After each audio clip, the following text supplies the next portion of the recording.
I agree with you, though, just quickly on what you're saying with Scott's 1 year. I mean, he doesn't have 3 years. He's got a list that has got one more shot of winning a flag and then it's potential rebuilding time. I mean, do you think he realises that? Do you think that's been said to him? Oh, it depends how you want to coach, because a smart coach will coach for themselves. I mean, a really smart coach may let Geelong just tank this year. And the perception in the media, I don't think Chris Scott would cop the brunt of that. If Geelong sunk and missed out on the 8, I don't think that would fall on Chris Scott's shoulders. People would look to Thompson and Ablett and they would become the villains. And then Chris Scott maybe has himself 3 or 4 years to do a Dean Bailey and build back up. And you might get a few sentimental retirements, the Moonies, whoever else hangs up the boots. Milburns, Yeah, you may get a few sentimental retirements. It's the end of an era. All right, Chris Scott, you've got 3 or 4 years.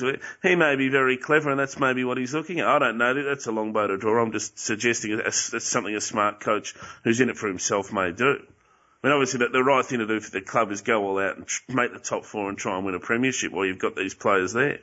But if you're purely coaching for yourself, and let's face it, if you're an AFL coach, why wouldn't you coach for yourself?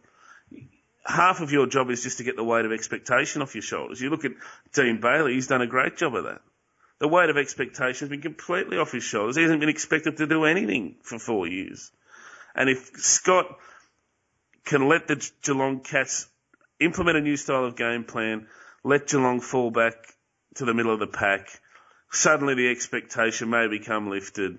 The blame will be shouldered by Mark Thompson, Gary Ablett, and he may get himself 3 or 4 years in a pretty decent coaching job. So I won't question what he's doing, but that may be smart. But yeah, as far as what's best for the club and what's best for the playing group, they've got to go all out and try and win this year. You don't need a radical change to what you're doing to overcome the forward press. Just man it up and kick long. If you're worried, and continue to play the contested ball. I mean, to me, Geelong, it was almost an overnight sensation, Geelong. They were in trouble. And it was the same with Brisbane earlier in the decade. They were in a lot of trouble, Geelong. They came out overnight and suddenly they just started running straight through the ball and straight through their opponents, and they were just ferocious and kamikaze, and other teams just melted.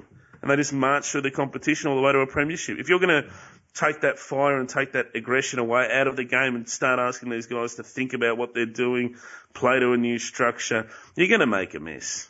And I know it's a long bow to draw from a NAB Cup game, and hopefully I'm completely wrong, because I'm very high on Geelong. I think I've backed Geelong to make the grand final, so hopefully I'm wrong. But from what I saw, alarm bells were ringing everywhere from what I saw the other night. Just the basic skill levels, the way they would pick up the ball, think again, try and dispose of it. Oh, it's messy. Grab the ball. And this is experienced players.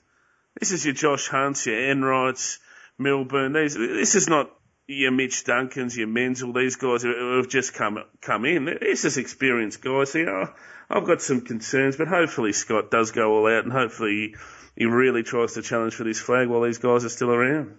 Yeah, absolutely great points. Agree with everything you've said, but hopefully he does, and hopefully, with the list and the players that they were missing, they make a real feat of it this year, because it'd be a shame to see this, so-called dynasty only win 2 flags.